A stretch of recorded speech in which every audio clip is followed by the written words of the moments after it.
Hello అండి, ఈరోజు ఈ వీడియోలో నేను మీకు చూపించబోతున్నాను కాలా జామున్ రెసిపీ.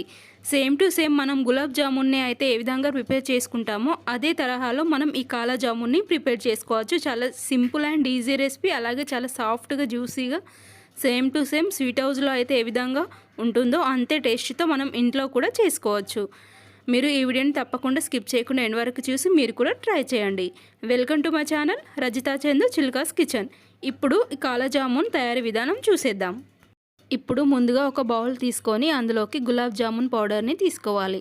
ఇక్కడ నేను ఈ గులాబ్ జామున్ పౌడర్ అనేది ఒక 125 గ్రామ్స్ వరకు తీసుకున్నాను. ఇప్పుడు మనం ఇందులోకి కొంచెం షుగర్ నీళ్ళని వేసుకోవాలి. అంటే ఒక 2 టేబుల్ స్పూన్స్ వరకు చక్కెరని ఒక బౌల్లోకి తీసుకొని అందులో కొంచెం నీళ్ళని వేసుకొని చక్కెర మొత్తం కరిగేంత వరకు మనం బాగా కలుపుకోవాలి. చూడండి, ఇప్పుడు నేను కొంచెం నీళ్ళు వేసుకొని చక్కెరను బాగా కలుపుతున్నాను. ఈ చక్కెర అనేది మొత్తం నీళ్ళలో కరిగిపోయిన తర్వాత మనం ఈ చక్కెర నీళ్ళను ఈ పిండిలోకి వేసుకొని బాగా కలుపుకోవాలి. ముందుగా నేను ఒక స్పూన్ తీసుకొని ఈ పిండిని బాగా కలుపుతున్నాను. చక్కెర నీళ్ళు అనేటివి పిండిలో బాగా కలిసే విధంగా బాగా కలుపుకోవాలి. ఈ చక్కెర నీళ్ళను మనం ఈ పిండిలో వేసి కలుపుకోవడం వలన మనకు కాలా జామున్ కలర్ అనేది మంచి బ్లాక్ కలర్లోకి కనిపిస్తుంది. చూసారు కదా, ఇప్పుడు మనం ఇందులోనికి చక్కెర నీళ్ళను వేసుకున్నాం కదా, ఇప్పుడు ఇందులోకి కొంచెం నీళ్ళని వేసుకొని ఈ పిండిని బాగా కలుపుకోవాలి. ఇక్కడ నేను నీళ్ళన్నింటినీ ఒకేసారి వేయకూడదు, ఎందుకంటే ఈ గులాబ్ జామున్ మిక్స్ అనేది చాలా సాఫ్ట్గా ఉంటుంది కదా ముందుగానే, అందుకని నీళ్ళని కొంచెం కొంచెం మాత్రమే వేసుకుంటూ బాగా కలుపుకోవాలి.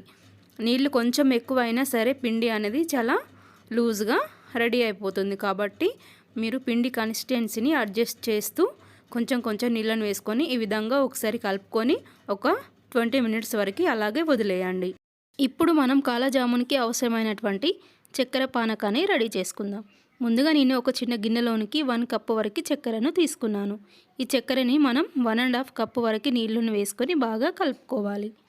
ఈ విధంగా కలుపుకున్న తర్వాత మనం ఈ గిన్నెని స్టవ్ పైన పెట్టుకొని బాగా మరిగించుకోవాలి. ఒక 5 మినిట్స్ వరకు హై ఫ్లేమ్లో ఉంచి ఆ తర్వాత మీడియం ఫ్లేమ్లోకి టర్న్ చేసుకున్న తర్వాత ఒక 15 మినిట్స్ వరకు మనం ఈ షుగర్ సిరప్ని మరిగించుకుంటే సరిపోతుంది. ఇప్పుడు మనం ఇందులోకి ఒక 1/2 టేబుల్ స్పూన్ వరకు ఇలాచి పౌడర్ని కూడా వేసుకోవాలి. ఈ ఇలాచి పౌడర్ని వేయడం వలన మనకి షుగర్ సిరప్ టేస్ట్ అలాగే స్మెల్ అనేది చాలా బాగా వస్తుంది.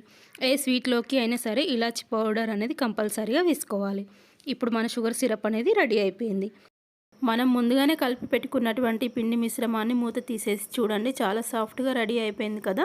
ఇప్పుడు మరొకసారి ఈ పిండిని బాగా ప్రెస్ చేస్తూ ఈ విధంగా అరచేతిలో వేసుకొని ఈ విధంగా రోల్ చేస్తూ మనం చిన్న చిన్న బాల్ లాగా ప్రిపేర్ చేసుకోవాలి. ఇప్పుడు ఇందులో నుంచి ఒక చిన్న ముద్దను తీసుకొని ఈ విధంగా అరచేతిలో వేసుకొని బాగా ప్రెస్ చేస్తూ ఒక రౌండ్ బాల్ వచ్చే విధంగా ప్రిపేర్ చేసుకోవాలి. ఈ బాల్ అనేది చాలా సాఫ్ట్గా వచ్చే విధంగా పైనుంచి ఏమాత్రం క్రాక్స్ లేకుండా చూసుకోవాలి. అప్పుడే మనకు కాలా జామున్స్ అనేటివి చాలా పర్ఫెక్ట్గా వస్తాయి. చూడండి, నేను ఇక్కడ కొంచెం సిలిండర్ షేప్లోకి వచ్చే విధంగా చేశాను కదా. మీరు కావాలి అనుకుంటే రౌండ్ షేప్లో కూడా చేసుకోవచ్చు. ఏ విధంగా చేసినా కానీ చాలా బాగుంటాయి. ఇదే విధంగా మీరు మిగిలిన పిండితో అన్ని ముద్దలను ఈ విధంగానే అరచేతిలో వేసుకొని ప్రెస్ చేస్తూ ఈ విధంగా సిలిండర్ షేప్లో లేదా రౌండ్ షేప్లోకి చేసుకొని ఒక ప్లేట్లోకి తీసుకొని పక్కన పెట్టేసుకోవాలి. చూడండి, నేను ఈ విధంగా అన్ని చేసుకొని ఒక పక్కన రెడీగా పెట్టుకున్నాను. వీటన్నింటినీ మనం డీప్ ఫ్రై చేసుకోవాలి. చూడండి ఎంత చక్కగా వచ్చాయో, పైన ఏమాత్రం క్రాక్స్ లేకుండా చాలా సాఫ్ట్గా ఉన్నాయి కదా. ఇప్పుడు మనం స్టవ్ ఆన్ చేసుకొని చిన్న కడాయి పెట్టుకోవాలి. ఇందులోకి మనం డీప్ ఫ్రైకి సరిపడినంత ఆయిల్ని వేసుకోవాలి. ఇప్పుడు మన ఆయిల్ అనేది హీట్ అయిందో లేదో చూసుకున్న తర్వాత మనం ఈ జామున్స్ని ఒక్కొక్కటిగా వేసుకొని బాగా డీప్ ఫ్రై చేసుకోవాలి. ఇక్కడ ఆయిల్ అనేది బాగా హీట్గా ఉండకూడదు, మీడియం హీట్లో ఉన్నప్పుడు మాత్రమే ఈ జామున్స్ని ఇందులోనికి వేసుకోవాలి. ఒకవేళ ఆయిల్ అనేది బాగా హీట్గా ఉన్నట్లయితే మనకు జామున్స్ అనేటివి త్వరగా బ్లాక్ అయిపోతాయి, లోపల పిండి అనేది సరిగ్గా ఉడకదు, పిండి మొత్తం అలాగే పచ్చిగా ఉండిపోతుంది. కాబట్టి ఆయిల్ని బాగా వేడి చేయకముందే మీడియం హీట్లో ఉన్నప్పుడు మాత్రమే జామున్స్ని ఒక్కొక్కటిగా వేసుకొని ఈ విధంగా డీప్ ఫ్రై చేసుకోవాలి. ఈ విధంగా వేసుకున్నటువంటి జామున్స్ని మనం వెంటనే స్పూన్తో కదపకుండా ఈ విధంగా కడాయి యొక్క హ్యాండిల్ని పట్టుకొని ఈ విధంగా జామున్స్ని బాగా డీప్ ఫ్రై చేసుకోవాలి. వెంటనే కదిపారంటే మీకు జామున్స్ అనేటివి విరిగిపోతాయి. అందుకని కొంచెం డీప్ ఫ్రై చేసుకున్న తర్వాత ఈ విధంగా కొంచెం కలర్ చేంజ్ అవుతూ ఉన్నప్పుడు మీరు ఈ జామున్స్ని నెమ్మదిగా మరొక వైపుకి టర్న్ చేసుకుంటూ అన్నింటినీ ఈవెన్గా వచ్చే విధంగా కలర్ చేంజ్ అయ్యే విధంగా మీరు వీటిని డీప్ ఫ్రై చేసుకోవాలి. అప్పుడే మన కాలా జామున్ కలర్ అనేది చాలా పర్ఫెక్ట్గా వస్తుంది. అలాగే చూడడానికి బాగుంటాయి, అలాగే తినడానికి కూడా చాలా బాగుంటాయి.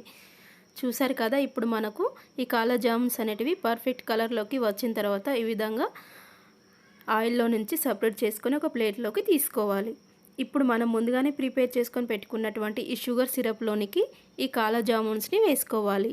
ఈ షుగర్ సిరప్ అనేది బాగా వేడిగా ఉండకూడదు. కొంచెం చల్లగా అయిన తర్వాత మాత్రమే ఈ జామున్స్ని మనం ఇందులోనికి వేసుకోవాలి. అప్పుడే మనకు పర్ఫెక్ట్ కాలా జామున్ అనేది రెడీ అయిపోతుంది. షుగర్ సిరప్ అనేది వేడిగా ఉన్నట్లయితే ఈ జామున్స్ అనేటివి ఉడికిపోయి చాలా త్వరగా విరిగిపోతాయి. అందుకని షుగర్ సిరప్ చల్లగా అయిన తర్వాత ఇందులోనికి వేసుకొని ఒక 1 అవర్ వరకు అలాగే వదిలేయండి. ఆఫ్టర్ 1 అవర్ తర్వాత చూడండి ఎంత రుచికరమైన చాలా పర్ఫెక్ట్గా ఉండేటటువంటి స్వీట్ హౌస్లో ఉండేటటువంటి కాలా జామున్ అయితే ఎంత టేస్టీగా సాఫ్ట్గా జ్యూసీగా ఉంటుందో అంతే టేస్టీతో మనం ఇంట్లో కూడా చాలా పర్ఫెక్ట్గా రెడీ చేసుకోవచ్చు. చూడగానే తినాలి అని అనిపించేటటువంటి ఈ రెసిపీని మీరు కూడా మీ ఇంట్లో ట్రై చేయాలనుకుంటున్నారా? అయితే నేను చేసిన ఈ రెసిపీ కనుక మీకు నచ్చినట్లయితే ఈ వీడియోకి తప్పకుండా ఒక లైక్ చేసి మన ఛానల్ని సబ్స్క్రైబ్ చేసుకోవడం మాత్రం మర్చిపోకండి. మంచి వీడియోస్ని అలాగే రెసిపీస్ని మిస్ కాకుండా ఉండడం కోసం రెగ్యులర్గా మన ఛానల్ని ఫాలో అవుతూ ఉండండి. నెక్స్ట్ వీడియోలో మళ్ళీ కలుసుకుందాం. Thank you for watching. Rajitha Chandu Chilka's kitchen.